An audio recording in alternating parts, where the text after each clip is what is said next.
Hey groomers, Tyler here out of Colorado. Wanted to show you that little rainbow effect, what I was talking about yesterday with the blades, how you can tell when they're dull and ready for sharpening.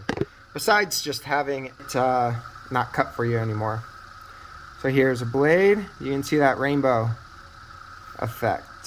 So that's the hollow ground. That's why you can't sharpen these blades yourselves and why we spend thousands of dollars on equipment, because our wheels are machined to a special taper. That costs a few $100s just to get them machined every couple months or month, depending how much we're sharpening.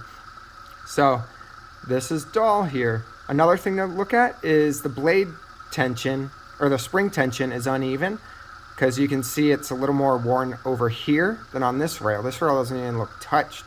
So that tells me I have to take a look at that spring tension. But that's the rainbow effect, what I was talking about. So this blade is dull. You can see up where it cuts is where it's dull, down here. And if you get your blade sharpened when they look like this, we don't have to remove as much metal and they will last longer because we don't have to take as much off. Now I'm going to show you what a blade looks like after we just sharpened it. It's still a 30, but that doesn't want to focus, but that is after sharpening. So you can tell it's all shiny and nice.